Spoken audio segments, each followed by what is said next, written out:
ಮುಂಚಿದ್ರೆ ಏನು ಮಾಡೋದು,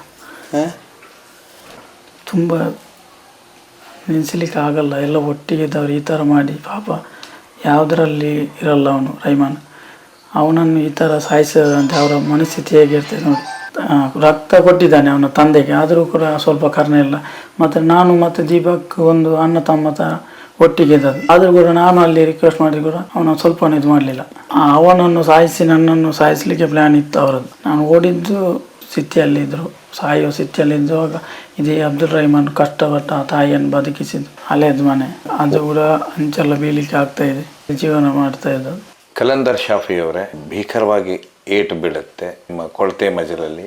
ಅಷ್ಟೊನ್ನೊತ್ತಿಗೆ ಅಬ್ದುಲ್ ರಹಮಾನ್ ಪರಿಸ್ಥಿತಿ ಹೇಗಿತ್ತು ಆ ಜಾಗದಲ್ಲಿ? ಅಬ್ದುಲ್ ರಹಮಾನು ಕೂಗಾಡ್ತಾ ಇದ್ದ, ಬೊಬ್ಬೆ ಆಗ್ತಾಯಿದ್ದ. ಮತ್ತು ಅವರ್ಟ 2-3 ಸಲ ರಿಕ್ವೆಸ್ಟ್ ಮಾಡಿದೆ, ಡೆಲ್ಲಿಯನ್ನೇ ರಿಕ್ವೆಸ್ಟ್ ಮಾಡ್ತಾ ಇದ್ದೇನೆ. ಆವಾಗ ಇದು ನನಗೆ 3 ಏಟು ಆಗುವಾಗ ನಾನು ರಹಮಾನ್ ಇರ್ತೇನೆ, ನಮ್ಮ ಇಬ್ಬರನ್ನು ಇವರು ಈಗ ಸಾಯಿಸ್ತಾರೆ. ಆದಮೇಲೆ ಏನಾಗ್ತಾಯಿದೆ, ಇವರಿಬ್ಬರು ನನ್ನ ಸೈಡಲ್ಲಿ ಇರ್ತಾರಲ್ಲ, ಅವರು ಸುಮಿತ್ ಕೇಳ್ತಾನೆ, ಅವ್ರ 3 ಆಕಾರ ಇರ್ತದೆ, ದೀಪಕ್ ಮತ್ತು ರವಿರಾಜ್ ಪೃಥ್ವಿರಾಜ್. ಅವರೊಟ್ಟಿಗೆ ಕೇಳ್ತಾರೆ ರಹಮಾನ್ ಸತ್ತಿದ್ದಾನ ಜೀವದಲ್ಲಿದ್ದಾನ ಅಂತ ಕೇಳ್ತಾರೆ. ಅವಾಗ ಅವ್ರು ಹೇಳ್ತಾರೆ ಸಾಯಲಿಲ್ಲ, ಜೀವದಲ್ಲಿದ್ದಾನೆ ಅಂತ. ಆವಾಗ ಇವರಿಬ್ಬರು ಆ ಕಡೆ ಹೋಗೋದು, ರಹಮಾನ್ ಡೋರ್ ತೆಗೆದು ಎಲ್ಲದು ಹೊರಗಡೆ ಹಾಕ್ತಾರೆ. ಆದಮೇಲೆ ನನ್ನ ಸೈಡಲ್ಲಿ ಯಾರೂ ಇರಲ್ಲ. ಆವಾಗ ನನ್ನ ಮೊಬೈಲು ಡ್ಯಾಶ್ ಬೋರ್ಡಲ್ಲಿ ಇರ್ತದೆ ಪಿಕಪ್ ಮೇಲೆ, ಅದನ್ನು ತೆಗೆದು ಕಿಸೆಯಲ್ಲಿ ಹಾಕಿ ಅಲ್ಲಿಂದ ನಾನು ಓಡ್ತೇನೆ. ರಕ್ತ ಸುರಿತಾ ಇರ್ತದೆ, ಈ ಬೆರಳಿಲ್ಲ ಕೈಯಲ್ಲಿ. ಆವಾಗ ಇದು ರವಿರಾಜ್ ಮತ್ತು ದೀಪಕ್ ನಾವು ಓಡೋದನ್ನು ನೋಡ್ತಾನೆ. ಆವಾಗ ರವಿರಾಜ್ ಬಂದು ಇಲ್ಲಿ ತಲವಾರು ಬೀಸ್ತಾನೆ. ಆದಮೇಲೆ ನಾನು ಅಲ್ಲಿ ನಿಲ್ಲಲ್ಲ, ಮತ್ತು ಸ್ಪೀಡಾಗಿ ಓಡ್ತೇನೆ ಅಲ್ಲಿಂದ. ಆವಾಗ ಹೇಗೆ ಸಿಗಲ್ಲ. ಅಷ್ಟೊತ್ತಿಗೆ ಒಂದೇನಾಗಿರುತ್ತೆ ಪರಿಸ್ಥಿತಿ ಅಬ್ದುಲ್ ರಹಮಾನ್ದು ಹೊರಗಡೆ ಹಾಕುವಾಗ ಅವನದ್ದು ಇದು ಹೋಗ್ತಾ ಉಂಟು, ಪ್ರಾಣ ಹೋಗ್ತಾ ಉಂಟು. ತಲೆಗೆ ನಾನು ತಲೆಗೆ ಇವನು ರವಿರಾಜ್ ಹೊಡೆಯೋದನ್ನು ನೋಡ್ತೇನೆ. ಆದಮೇಲೆ ನಾನು ಅಲ್ಲಿ ನಿಲ್ಲಲ್ಲ, ಅಲ್ಲಿ ಓಡ್ತೇನಲ್ಲ. ಆವಾಗ ನಾನು ನಟ್ಕೊಂಡು ಬರ್ತಾಯಿದ್ದೆ ಸ್ವಲ್ಪ, ಇಲ್ಲಿಗೂ ಸ್ವಲ್ಪ ಬಿದ್ದಿರ್ತದೆ, ಮತ್ತು ಅಲ್ಲೆಲ್ಲ ಇದು ಮಾಡ್ತಾಯಿದ್ರು. ಆದಮೇಲೆ ನಾನು ಓಡುವಾಗ ಕೆಳಗೆ ಅಲ್ಲಿ ಗುಡ್ಡೆ ತೋಟ ಇದೆಲ್ಲ ಇತ್ತು, ಅಲ್ಲಿ ಓಡುವಾಗ ಮೊಬೈಲ್ ತೆಗೆದು ನೋಡುವಾಗ ನೆಟ್ವರ್ಕ್ ಇರಲಿಲ್ಲ, ಸ್ವಲ್ಪ ನೆಟ್ವರ್ಕ್ ಇರಲಿಲ್ಲ. ಮತ್ತು ಮೊಬೈಲ್ ಡಿಸ್ಪ್ಲೇಯಲ್ಲೆಲ್ಲ ರಕ್ತ ಇದೆಲ್ಲ ಆಗ್ತದೆ. ಮತ್ತು ಅಲ್ಲಿಂದ ಸ್ವಲ್ಪ ಮತ್ತೆ ಓಡುವಾಗ ಅಲ್ಲಿ ಕೆಳಗೆಲ್ಲ ಬೀಳ್ತೇನೆ, ಜಾರಿಯೆಲ್ಲ ಬೀಳ್ದು. ಮತ್ತು ಮೊಬೈಲ್ ತೆಗುವಾಗ 2 ಕೋಟಿ ನೆಟ್ವರ್ಕ್ ಬಂತು. ಆವಾಗ ನನ್ನ ಫ್ರೆಂಡ್ ಮುಸ್ತಫಾ ಮತ್ತು ರಾಜಿಕ್ನಿಗೆ ಕಾಲ್ ಮಾಡಿ ವಿಷಯ ತಿಳಿಸಿ. ಮತ್ತು ಅಲ್ಲಿಂದ ಮತ್ತೆ ಪುನಃ ಗುಡ್ಡೆಯಲ್ಲಿ ಓಡಿ ಅಲ್ಲಿ ಕೂತದ್ದು. ಗುಡ್ಡ ಅಲ್ಲಿ ದೊಡ್ಡ ದೊಡ್ಡ ಗುಡ್ಡ ಇದ್ದದ್ದು, ಅಲ್ಲಿ ಹೋಗಿ ಕೂಲಿತ್ತು. ಮತ್ತು ಇವರು ಒಂದು ಅರ್ಧ ಗಂಟೆ ಜಾಸ್ತಿ ಆಗಿದೆ ಬರುವಾಗ. ಆದಮೇಲೆ ಇವರೆಲ್ಲ ಬಂದು ಅಲ್ಲಿ ನನ್ನನ್ನು ಕರೀತಾಯಿದ್ರು. ಮತ್ತು ಅಲ್ಲಿ ಬಂದು ನನ್ನ ಫ್ರೆಂಡ್ಗಳೆಲ್ಲ ಬಂದರು, 5 ಜನ. ಏನು ಇದು ಫ್ರೆಂಡ್ ನಾವಲ್ಲಿ ಒಟ್ಟಿಗೆ ಇದ್ದಲ್ಲ ಇದು, ಅದು ಏನು ಅವರಿಗೆ ಸ್ವಲ್ಪ ಕರುಣೆಯನ್ನು ಬರಲೇ ಇಲ್ಲ.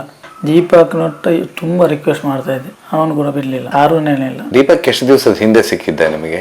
ಒಂದು 2-3 ದಿನ ಮುಂಚೆ ಸಿಕ್ತಿದ್ದ, 3 ದಿವಸ ಮುಂಚೆ ಸಿಕ್ಕಿದ್ದ ನನಗೆ. ಅದೇ ಚೆನ್ನಾಗಿ ಮಾತಾಡ್ತಾ ಇದ್ದ.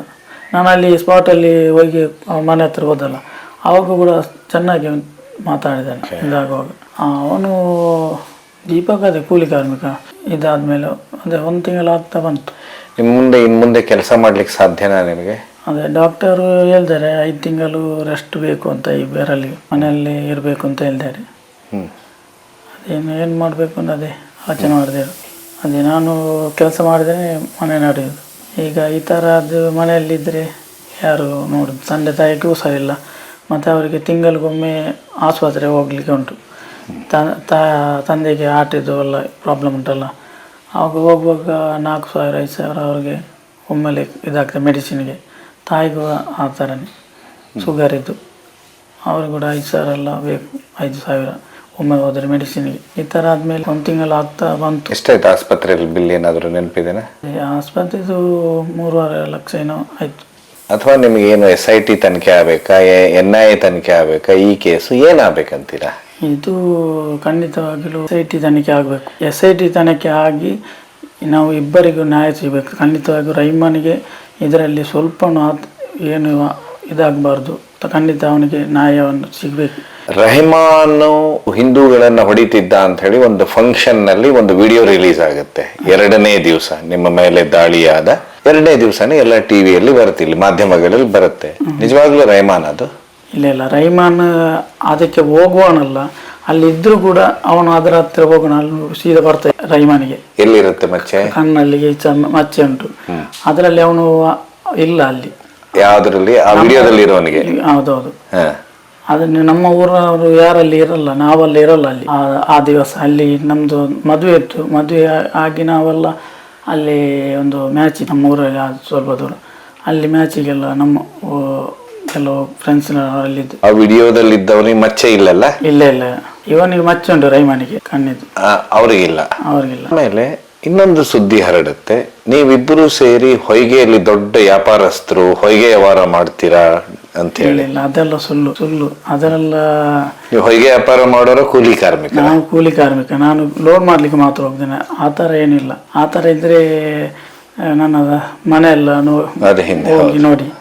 ಅದಾದ್ಮೇಲೆ ಇನ್ನೊಂದು, ನಿಮಗೆ ಅಬ್ದುಲ್ ರಹಮಾನ್ಗೆ ಎಷ್ಟು ವರ್ಷದಿಂದ ಪರಿಚಯ, ಹೇಗಿತ್ತು ನಿಮ್ಮ ಸ್ನೇಹ? ನಮ್ಮದು ಸ್ನೇಹ ಅಂದರೆ ಸಣ್ಣ ಇರುವಾಗ ನಾನು ಅವನೊಟ್ಟಿಗೆ ಇದ್ದೆ. ಅಲ್ಲಿ ನಮ್ಮ ಒಟ್ಟಿಗೆ ಇರುವುದಲ್ಲ, ಅಲ್ಲಿ ನಮ್ಮ ಮನೆ ಹತ್ತಿರ ಅವ್ರ ಮನೆ, ಒಟ್ಟಿಗೆ ಚೆನ್ನಾಗಿದ್ದ. ಮಸೀದಿಗೆಲ್ಲ ಹೋಗ್ತಾ ಚೆನ್ನಾಗಿರ್ತ ಫ್ರೆಂಡ್ಸ್. ಅಲ್ಲಿ ಸಹಾಯ ಕೇಳಿದ್ರೆ ಅವನೊಟ್ಟ ಇಲ್ಲ ಅಂತ ಹೇಳಿಲ್ಲ. ಅವನು ನಮ್ಮ ಗ್ರೂಪಲ್ಲಿ ಹಾಕಿ ಆ ಹಣೆಲ್ಲ ಸಂಗ್ರಹ ಮಾಡ್ತಾ ಅವನು ಕೂಡ ಹಾಕಿ ಅದೆಲ್ಲ ಅವ್ರಿಗೆ ಹೆಲ್ಪ್ ಮಾಡ್ತಿದ್ದ. ಅದು ಹಿಂದೂ ಮುಸ್ಲಿಮ್ ಅಂತ ನೋಡ್ತಾ ಇರಲಿಲ್ಲ, ಎಲ್ಲರಿಗೂ. ಇದೇ ದೀಪಕ್ಕನ ತಂದೆಗೆ ಅವನು ಬ್ಲಡ್ ಕೊಡ್ತಾನಂತೆ. ಅದೇ ಅವನ ತಂದೆ ಇದು ಕರೆಂಟ್ ಶಾಕ್ ಹೊಡೆಯುತ್ತದೆ ತೋಟದಲ್ಲಿ, ಆವಾಗ ಅದು ಮುಂಚೆ ರಕ್ತ ಕೇಳುವಾಗ ಇವನು ಕೊಟ್ಟಿದ್ದಾನೆ ರಕ್ತ, ರಹಮಾನ್. ಆದರೂ ಕೂಡ ನೋಡಿ ಅವನಿಗೆ ದೀಪಕ್ಗೆ ಕಾರಣ ಸ್ವಲ್ಪನೇ ಇರಲಿಲ್ಲ, ರಕ್ತ ಕೊಟ್ಟಿದ್ದಾನೆ ಅವನ ತಂದೆಗೆ, ಆದರೂ ಕೂಡ ಸ್ವಲ್ಪ ಕಾರಣ ಇಲ್ಲ. ಮತ್ತು ನಾನು ಮತ್ತು ದೀಪಕ್ ಒಂದು ಅಣ್ಣ ತಮ್ಮ ಥರ ಒಟ್ಟಿಗೆ ಇದ್ದದ್ದು, ಆದರೂ ಕೂಡ ನಾನು ಅಲ್ಲಿ ರಿಕ್ವೆಸ್ಟ್ ಮಾಡಿ ಕೂಡ ಅವನು ಸ್ವಲ್ಪ ಇದು ಮಾಡಲಿಲ್ಲ. ಅದರ ಹಿಂದೆ ಯಾರದ್ದು ಕೈವಾಡ ಉಂಟು. ನೀವು ಏನು ಕೇಳ್ಬೇಕಂತೀರಾ ಸರ್ಕಾರಕ್ಕೆ, ನಿಮ್ಮ ಜೀವನಕ್ಕೆ? ನನ್ನ ಜೀವನ ಅಂದರೆ ಸರ್ಕಾರ ಇದಕ್ಕೆ ಒಂದು ಪರಿಹಾರ ಕೊಡಬೇಕು ಖಂಡಿತವಾಗಲು. ಆದರೆ ಯಾವುದೋ ಒಂದು ಪರಿಹಾರ ಏನು ಬರಲಿಲ್ಲ. ತುಂಬ ಕಷ್ಟದಲ್ಲಿ ಇದ್ದೇನೆ, ಮತ್ತು ತಂದೆ ತಾಯಿಗೂ ಸರಿಯಿಲ್ಲ. ಮನೆ ಪರಿಸ್ಥಿತಿ ಹೋಗ್ಬೇಕಲ್ಲ, ನೋಡ್ಬೇಕಲ್ಲ. ಇವತ್ತು ಅಬ್ದುಲ್ ರಹಮಾನ್ ನೆನೆಸಿದ್ರೆ ಎಷ್ಟು ನಿಮಗೆ ದುಃಖ ಅನಿಸುತ್ತೆ? ತುಂಬ. ರಾತ್ರಿ ಮಲಗುವಾಗ ಅವನದೇ ಕನಸು ಬರ್ತಾ ಇದೆ. ಅಲ್ಲಿ ಅವನು ಸತ್ತಿದ್ದಾನೆ ಅಂತ ಹೇಳಲಿಕ್ಕಾಗಲ್ಲ, ಅಲ್ಲಿ ಇದ್ದಾನೆ ಅಂತ ಆಗ್ತದೆ. ಆದ್ರೆ ನಿದ್ರೆ ಕೂಡ ಬರಲ್ಲ ರಾತ್ರಿ, ತುಂಬಾ ಬೇಸರ ಆಗ್ತದೆ. ಆ ದಿವಸ ನೆನಪಿಸಿದ್ರೆ ರಹಮಾನ್ ಇರ್ತಾರೆ, ನಮ್ಮ ಇಬ್ಬರನ್ನು ಇವರು ಈಗ ಸಾಯಿಸ್ತಾರೆ, ನಾವು ಲಾ ಇಲಾಹ ಇಲ್ಲ ಅಂತ ಹೇಳುವ ಅಂತ. ಆದ್ಮೇಲೆ ರಹಮಾನ್ ನಾನು ಇಬ್ಬರು ಲಾ ಇಲಾಹ ಇಲ್ಲ ಅಂತ ಹೇಳ್ತಾ ಇರ್ತೇವೆ. ರಹಮಾನ್ ಆ ಕೊನೆ ಉಸಿರು ಹೋಗುವ ತನಕ ಅವನು ಲಾ ಇಲಾಹ ಇಲ್ಲ ಹೇಳ್ತಾ ಇದ್ದಾನೆ. ಮುಚ್ಚಿದ್ರೆ ಏನು ಮಾಡುದು, ತುಂಬ ನೆನೆಸಲಿಕ್ಕೆ ಆಗಲ್ಲ. ಎಲ್ಲ ಒಟ್ಟಿಗೆ ಇದ್ದವ್ರು ಈ ಥರ ಮಾಡಿ ಪಾಪ ಯಾವುದರಲ್ಲಿ ಇರಲ್ಲ ಅವನು ರಹಮಾನ್. ಅವನನ್ನು ಈ ಥರ ಸಾಯಿಸದಂತೆ ಅವರ ಮನಸ್ಥಿತಿ ಹೇಗಿರ್ತದೆ ನೋಡಿ. ಒಂದು 2 ಮಕ್ಕಳು ಚಿಕ್ಕದು ಪಾಪ, ಚಿಕ್ಕ ಸಣ್ಣ ಮಕ್ಕಳು. ಮತ್ತು ತಂದೆ ತಾಯಿಗೂ ಅವನ ತಂದೆ ತಾಯಿಗೂ ಸರಿಯಿಲ್ಲ. ತಾಯಿ ತುಂಬ ಸ್ಥಿತಿಯಲ್ಲಿದ್ದರು, ಸಾಯುವ ಸ್ಥಿತಿಯಲ್ಲಿದ್ದಾಗ ಇದೇ ಅಬ್ದುಲ್ ರಹಮಾನ್ ಕಷ್ಟಪಟ್ಟ ಆ ತಾಯಿಯನ್ನು ಬದುಕಿಸಿದ್ದು. ಲಕ್ಷಗಟ್ಟಲೆ ಖರ್ಚೆಲ್ಲ ಮಾಡ್ತಾನೆ ಪಾಪ, ಸಾಲೆಲ್ಲ ಮಾಡಿ ಆ ತಾಯಿಯನ್ನು ಉಳಿಸಿದ್ದಾನೆ. ಈಗ ತಾಯಿ ಇದ್ದಾರೆ, ಈಗ ಅವ್ರಿಗೆ ಏನಾಗಬೇಕು. ನನ್ನನ್ನು ಕೊಲ್ಲಿಕ್ಕೆ ಇದು ಇತ್ತು ಅವ್ರದ್ದು. ಏನಂದರೆ ಅಲ್ಲಿ ಇಬ್ಬರು ಇರ್ತಾವಲ್ಲ, ಅವನನ್ನು ಸಾಯಿಸಿ ನನ್ನನ್ನು ಸಾಯಿಸಲಿಕ್ಕೆ ಪ್ಲ್ಯಾನ್ ಇತ್ತು ಅವರದ್ದು. ನಾನು ಓಡಿದ್ದು ಅವನು ಅಬ್ದುಲ್ ರಹಮಾನ್ ನಮ್ಮನ್ನು ಬಿಟ್ಟು ಹೋದನಲ್ಲ, ಈ ಥರ ಅವ್ರು ಮಾಡಬಾರ್ದಿತ್ತು. ಅದೇ ಅಲ್ಲಿ ಕರೆದು ಈ ಥರ ಮಾಡಿ ಮೋಸ ಮಾಡಿದ್ದಾರೆ. ಇದು ಮೋಸ ಅಂದರೆ ಯಾರು ಈ ಥರ ಒಂದು ಈ ಥರ ಆಗ್ತದೆ ಅಂತ ಯಾರಿಗೂ ಗೊತ್ತಿಲ್ಲ. ಮುಂದೆ ಏನು ಮಾಡ್ಬೇಕಂದ್ರೆ ಮದುವೆ ಆಗಿದೆನಾ? ಮದುವೆ ಆಗಲಿ. ಏನು ಮಾಡ್ಬೇಕಂತಿದ್ರ? ಅದೇ ನೋಡಬೇಕು ಇನ್ನು ಏನು. ಮನೆ ಏನು ಹೊಸತ್ತ ಹಳೇದ? ಹಳೇದು ಮನೆ, ಅದು ಕೂಡ ಅಂಚೆಲ್ಲ ಬೀಳಿಕ್ಕೆ ಆಗ್ತಾ ಇದೆ. ಅಲ್ಲಿ ಜೀವನ ಮಾಡ್ತಾ ಇದ್ದದ್ದು. ಈಗಂತೂ ಮನೆಯಲ್ಲಿ ಉತ್ಪನ್ನ ಇಲ್ಲ.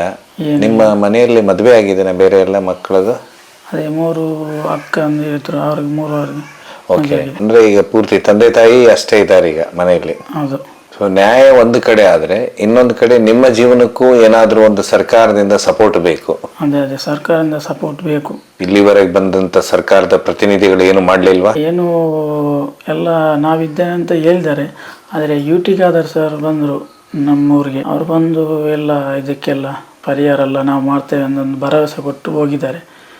ನೋಡಬೇಕು ಅವರು ಏನು ಮಾಡ್ತಾರೆ ಅಂತ. ಪರಿಹಾರ ಬರಲಿಲ್ಲ, ನೋಡ್ಬೇಕು ಅವ್ರು ಬಂದು ಏನು ಮಾಡ್ತಾರೆ ಅಂತ. ಈ ದಕ್ಷಿಣ ಕನ್ನಡ ಜಿಲ್ಲೆಯಲ್ಲಿ ಯಾರದ್ದು ಕೊಲೆ ಕೂಡ ಆಗಬಾರ್ದು, ಈ ಥರ ಯಾರಿಗೂ. ಅದು ಈ ಹತ್ಯೆ ಇಲ್ಲಿಗೆ ನಿಲ್ಲಬೇಕು. ಈ ಹತ್ಯೆಯಿಂದ ಯಾರೆಲ್ಲ ಇದ್ದಾರೆ, ಯಾರೆಲ್ಲ ಇದಕ್ಕೆ ಇದು ಮಾಡಿದೆ ಅವರೆಲ್ಲ ಹಿಡಿದು ಜೀವಾವಧಿ ಶಿಕ್ಷೆ ಅವ್ರಿಗೆ ಆಗಬೇಕು. ದಕ್ಷಿಣ ಕನ್ನಡ ಜಿಲ್ಲೆ ಕೋಮು ಹತ್ಯೆಗಳಂತೆ ನಿಮ್ಗೆ ಯಾವತ್ತೂ ಗೊತ್ತಿರಲಿಲ್ಲ ಈ ರೀತಿ ಆಗತ್ತೆ ಅಂತ ಹೇಳಿ. ನಮ್ಮೂರಲ್ಲಿ ಈ ಥರ ಆಗ್ತದೆ ನಮಗೂ ಇದಾಗಲಿ. ಇನ್ನು ಮುಂದಾದ್ರೂ ಏನಂತೀರಾ ನೀವು? ಇನ್ನು ಮುಂದೆ ಅದೇ ಈ ಥರ ಇನ್ನು ಯಾರದ್ದು ಹತ್ಯೆ ಇಲ್ಲಿಗೆ ನಿಲ್ಲಿಸಬೇಕು. ಮತ್ತು ಯಾರೆಲ್ಲ ಇದರಲ್ಲಿ ರೈಮನ್ ಇದರಲ್ಲಿ ಕೊಲೆಯಲ್ಲಿ ಭಾಗಿಯಾಗಿದ್ದಾರೆ, ಇದಕ್ಕೆ ಯಾರೆಲ್ಲ ಸಹಾಯ ಮಾಡಿದ್ದಾರೆ, ಗಾಡಿ ಯಾರು ಕೊಡ್ತಿದ್ದಾರೆ, ತಲ್ವಾರ್ ಯಾರು ಕೊಟ್ಟಿದ್ದಾರೆ, ಅದೆಲ್ಲ ಪತ್ತೆ ರೈಮನ್ನಿಗೂ ನನಗೂ ನ್ಯಾಯ ಸಿಗಬೇಕು. ಅಬ್ದುಲ್ ರೈಮನ್ ಇದು ಶಾಂತಿ ಆತ್ಮಕ್ಕೆ ಒಂದು ಶಾಂತಿ ಸಿಗಬೇಕು, ನ್ಯಾಯ ಸಿಗಬೇಕು. ಅದೇ ಎಲ್ಲರೂ ಸೌಹಾರ್ದದಿಂದ ಒಟ್ಟಿಗೆ ಈ ದಕ್ಷಿಣ ಕನ್ನಡದಲ್ಲಿ ಇರಬೇಕು ಅಂತೀರ. ತಮ್ಮ ಹೆಸರು? ಕಲಂದರ್ ಸಾಫಿ.